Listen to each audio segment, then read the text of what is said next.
Hello, welcome to Pokemon Horizons, episode 23 review. And when we left off, Freed and Mephi were up against Galarian Moltres. I wonder how they'll fight it, and Freed literally just shows up at the Pokemon Center all fine at the start of the episode. So I will say that this is probably the first disappointing moment in Horizons. I think they set up an interesting scenario last week, but very quickly undid that. I will say, to be fair, if Cap performed well against Moltres while defending Roy and Liko, I'm sure Freed fully focused on Moltres could probably fight well enough to escape with Charizard. But we just don't see it, and that's a shame. Otherwise, this is an excellent episode. You have Freed talking to the kids outside at the Pokemon Center, with Liko kind of realizing that Freed had fun and was excited. Which he says, yeah, he is, because they're being strong opponents, like Moltres, meaning that he still has room to grow and reach those levels. And you know what I really like about Freed? He really does manage to retain that childhood wonder and passion for Pokemon while being a generally more mature figure. It's really excellent, and he also reminds me of some other favourites, like Leon and Kukui in that way. So you head to the mine, as Moltres is one of the 6 heroes, so they can't just leave it, and they have a plan. Sprigatito had calmed down Fuecoco and Wattrel when they got into a little scrap by Kneading, so we use that against Moltres to calm it down. Pretty quickly they're back in action, trying to get Leafage to get up to Moltres, with Roy and Freed leading the battle with Fuecoco and Charizard using Flamethrower together, which is amazing to see. You know, Fuecoco's grown so quickly under Roy, and seeing it already using the same move as its idol, great stuff. Sprigatito fires a Leafage, but Moltres blows it back no problem. Even riding on Charizard, it's still hard to hit Moltres, so it just blows it back. Liko tries talking and showing the ancient Pokeball, and Moltres doesn't seem quite happy, and uses Fiery Wrath. And Roy goes to help Fuecoco, who's fallen as they all try to escape, and Cap rushes in with a Volt Tackle to hit Moltres and save Roy. Cap already uses Volt Tackle, so it's a real treat seeing him use it to save one of his crew.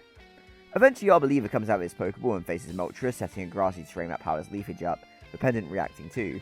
Liko reiterates her path about wanting to understand Pokemon, and they fire Leafage. Moltres does blow it all away, but Charizard and Wattrel work together to blow it back as it will rise up.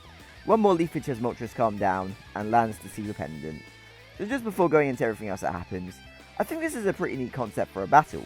It's more about hitting it with something that it can blow away, so how do they make it hit?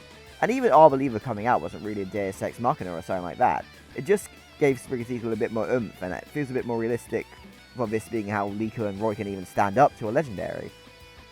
But that's not the end of the episode.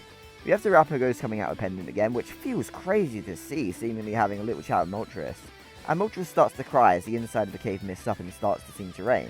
We see a vision of Lucius and Moltres in the past, and he mentions something called Rakua, which I'm interested to learn about, and the vision ends. Moltres returns to its ancient Pokeball, followed by Arboliva, though interesting, Terrapagos doesn't go back into Pendant. Freed has to sneak it out in his jacket, and as they leave they run into Kabu, who notices Freed's jacket move. Liko tells him about Moltres and the ancient Pokeball. Roy talks about feeling close to Rayquaza, so Kabu says next time they see each other he wants an official battle with Roy, to see how he's grown, which is, that's pretty great. As for Freed rising Volt Tacklers head home, and Mephi and his goons prepare to follow them and steal Terrapagos.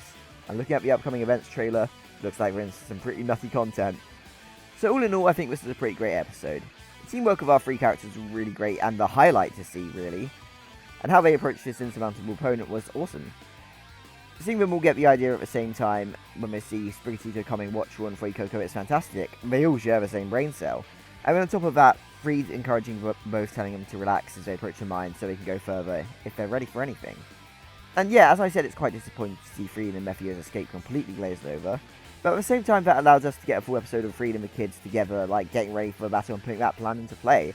I do wish we got to see Freed and Mephi escape, but the content we got otherwise was so enjoyable, it actually kind of balances out in my mind. Everyone got to play a role in this battle, and that was exactly what we should have got. I'm very happy, particularly with the role Liko played here, as she's been a character I'm not as fond of due to her development being a bit slower. Connecting with Moltres shows you she's making some good strides in her goal. And we're really setting up for the climax of the Liko and Roy setup portion of the series with Terrapagos asking about. So it's really wonderful stuff all around, and I had a great time with this episode.